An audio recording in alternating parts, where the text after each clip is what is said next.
hari sejak tanggal 8 hingga 31 Malam Tribuners, Anda sedang menyaksikan live update Tribun News bersama saya dan Wahyu. Kejaksaan Negeri Lampung Utara menetapkan dua tersangka kasus dugaan korupsi proyek Dinas Pekerjaan Umum dan Perumahan Rakyat Kabupaten Lampung Utara.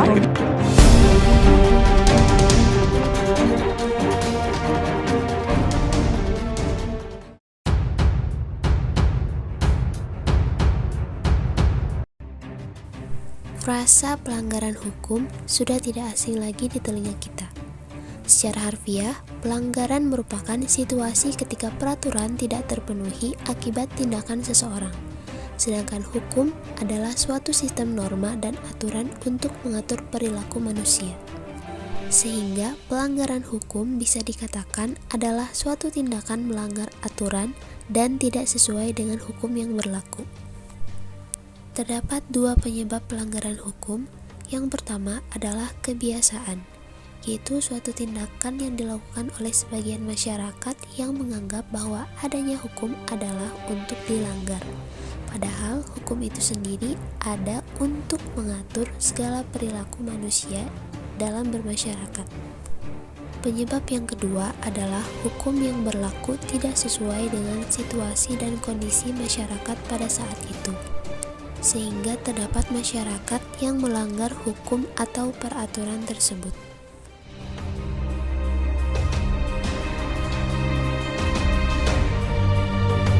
Aksi anarkisme atau unjuk rasa biasanya terjadi kekerasan, membawa air keras, blokade jalan, merusak fasilitas umum, dan sebagainya.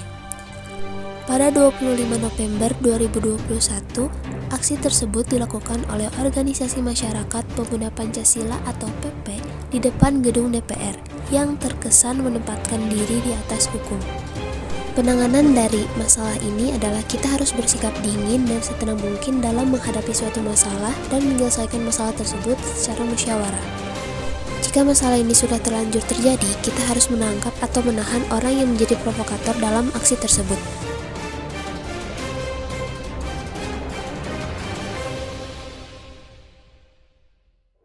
Terungkap sosok pelaku yang membunuh calon pengantin perempuan di Belawan, Kota Medan pada Rabu 22 Desember. Pelaku yang merupakan dua orang ini menghabisi nyawa Fitriani, 19 tahun.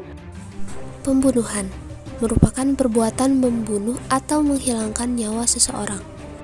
Beberapa penyebab pembunuhan diantaranya adalah dendam, kejiwaan, terdesak kebutuhan ekonomi, dan sebagainya. Kasus yang terjadi kepada calon pengantin wanita tersebut tidak hanya berupa pembunuhan, namun juga perampokan. Cara penanganan dari masalah ini adalah kita harus waspada dimanapun dan terhadap siapapun.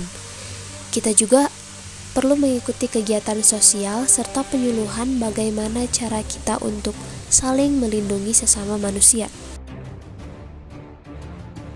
Kejaksaan Negeri Lampung Utara menetapkan dua tersangka kasus dugaan korupsi proyek Dinas Pekerjaan Umum dan Perumahan Rakyat Kabupaten Lampung Utara pada Selasa 21 Desember 2021.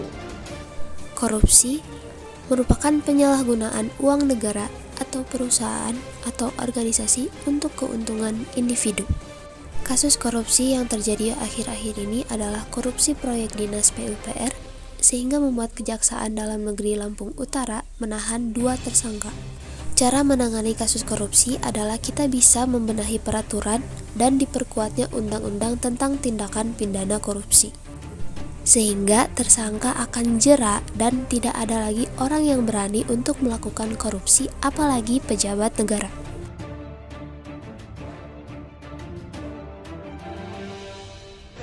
Dalam kurun waktu 14 hari sejak tanggal 8 hingga 31 Oktober 2021, Direktorat Reserse Kriminal Umum Polda Lampung bersama Polres Jajaran mengamankan 101 orang tersangka tindak pidana perjudian.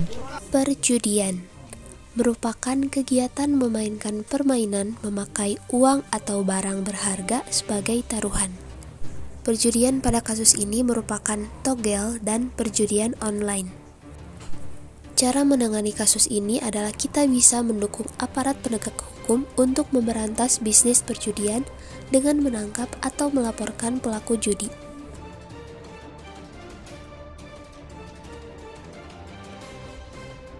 Pemirsa, pelecehan seksual di lembaga pendidikan diakui bukanlah perkara baru. Di Sumatera Selatan, 2 oknum dosen dari sebuah perguruan tinggi negeri yang sama bahkan menjadi tersangka kasus pelecehan seksual dosen terhadap mahasiswinya. Pelecehan seksual merupakan pelanggaran batasan seksual orang lain atau norma perilaku seksual. Hal ini terjadi ke beberapa mahasiswi di Universitas Sriwijaya, Sumatera Selatan, dengan pelakunya merupakan dosen dari universitas tersebut. Penanganan dari kasus ini, beberapa di antaranya adalah pengawasan orang tua kepada anak-anaknya harus lebih ketat, batasi pergaulan bebas, pengenaan sanksi yang tegas kepada pelaku, dan pendampingan terhadap korban.